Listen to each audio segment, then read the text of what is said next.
वंदे, बोलो वंदे, बोलो। कहां से है?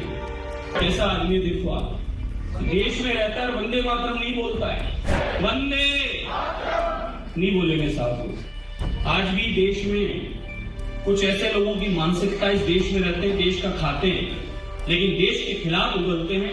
लंबे बालों वाले नेताजी का नाम है बाल मुकुंद आचार्य। वो जयपुर की हवा महल सीट से विधायक हैं बीजेपी के।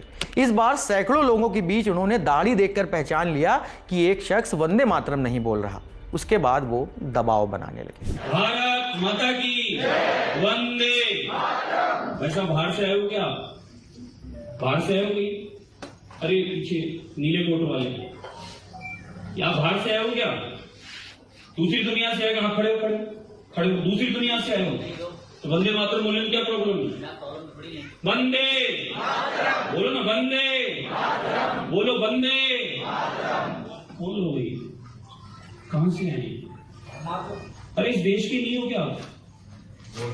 देश के नहीं हो क्या? कहां से आए? कहां से आए ये लोग? क्या नाम है इसका? क्या नाम है आपका? नाम बताओ अपना। देश के नहीं हो? कहां से आए हो? महाराष्ट्र से आए। वंदे भारत माता की। कैसा आदमी देखो आप, देश में रहता है वंदे मातरम नहीं बोलता है। क्या बोलना चाह रहे हो? क्या बताना चाह रहे हो देश को? देश के नहीं हो क्या? तो आपको वंदे मातरम बोलने में क्या जरूरत, दिक्कत है? दिक्कत कुछ नहीं है सर जी। वंदे मतलब क्या है? मेरी माँ को, मेरी धरती माता को मैं वंदे करता हूँ, प्रणाम करता हूँ, नमन करता हूँ। धरती में विश्वास नहीं है आपका? भारत में विश्वास नहीं है आपका? तिरंगे में नहीं है? ये इवेंट जयपुर में वैशाली नगर के एक होटल में the Hindustan book of records ने करीब 10 दिन पहले आयोजित किया था।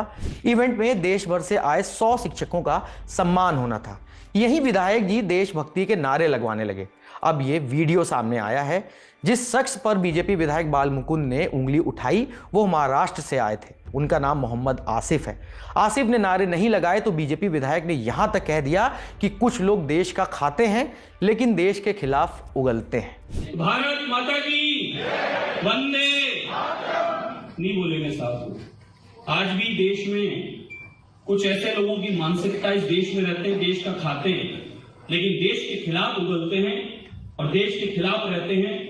ये परिचय है, ये स्वयं अपना व्यक्ति दे रहा है, तो मोहम्मद नाम का जो भी नाम है, ये अपना परिचय खुद दे रहा है कि मैं वंदे मातरम नहीं बोलूंगा, भारत माता की जय नहीं बोलूंगा, देश का खाऊंगा, देश में रहूंगा, लेकिन देश के लिए हित में कभी मैं चर्चा नहीं करूंगा। ये परिचय है। खबर है कि मंच से उतरने के बाद बाल मुकुंद आचार्य बाहर जाते हुए आसिफ के सामने रुके और पूछा कि जब उसे नारे से दिक्कत नहीं है तो उसने नारे क्यों नहीं लगाए।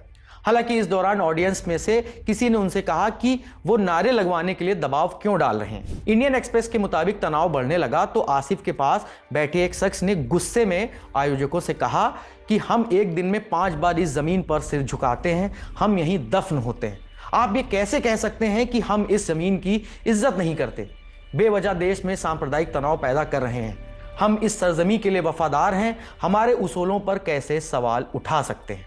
बाल मुकुंद आचार्य इस तरह की गलत वजहों से चर्चा में रहते हैं। इसी साल 25 अप्रैल को जयपुर की एक मस्जिद में पोस्टर लगाने के मामले में उनके खिलाफ एफआईआर दर्ज की गई थी। उन्होंने जो पोस्टर लगाया था उसमें लिखा था पाकिस्तान मुर्दाबाद, आतंकवाद मुर्दाबाद। एफआईआर दर्ज होने के बाद बीजेपी विधायक ने कहा था कि अगर मस्जिद में पोस्टर लगाने से किसी की भावनाएं आहत हुई हैं तो मुझे खेद है। हवा महल से विधायक बाल मुकुंद पहली बार के विधायक हैं और चुनाव जीतने के अगले ही दिन वो नॉनवेज दुकानों को हटवाने पहुंच गए थे। तब फोन पर अधिकारियों ने उन्हें बताया था कि वो सिर्फ अतिक्रमण के खिलाफ कार्रवाई करते हैं। बाल मुकुंद के नफरती बयान उनकी पहचान बन गए।